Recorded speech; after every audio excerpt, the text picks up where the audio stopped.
Hello, Paul Hamilton here for iPad Monthly. We've just redone our website, so take a look at it. Some fantastic offers for schools and subscriptions. Today's lesson, we're looking at thinking routines, so I'll just draw your attention to visible thinking and some of the thinking routines that you can actually read a little bit more about.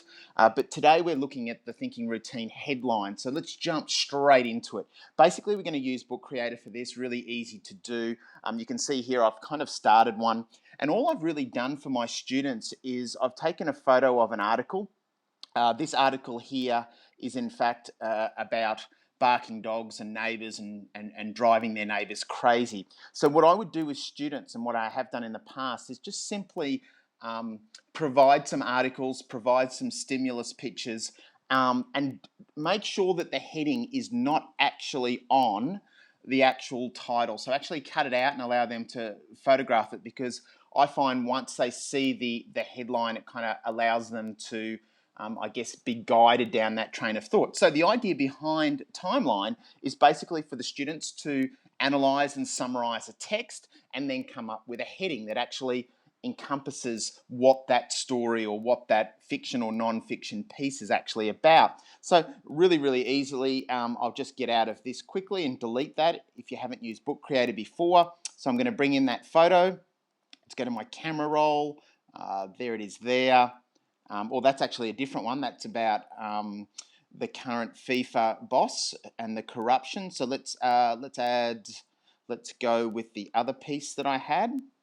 Now, if it's on a side with two fingers, you can actually rotate that round, drag that down. I'm going to tidy that up in a minute. And what I'm basically going to do is add some text. And in this case, I'll just put the heading barking mad.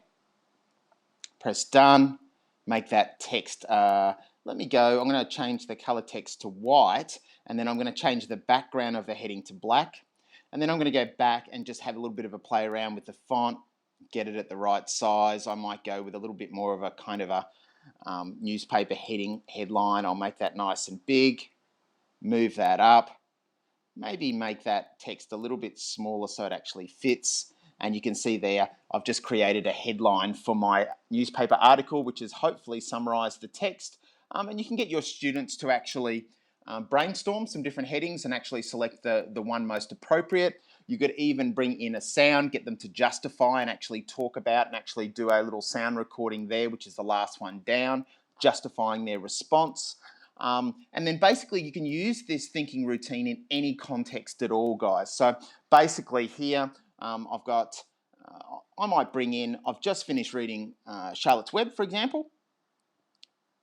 And you could come in with get kids to think about a headline that might go for Charlotte's Web that actually summarizes the story, play on words a little bit depending on what kind of age classroom you've got. But just a really easy way. And you could come up with just pictures, you could do it with text, you could do it with a range of different things. But this thinking routine here, Timelines, is actually a really effective way to get kids to analyze text, look for justification of text and get them to explain why they've actually come up with that headline.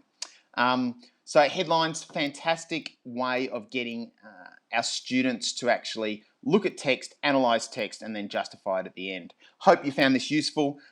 Look, if you haven't looked at thinking routines, get them involved into your teaching and learning. Get your kids to actually start looking at some of these thinking routines. They're really powerful strategies to get kids thinking. Paul Hamilton here for iPad Monthly, signing off.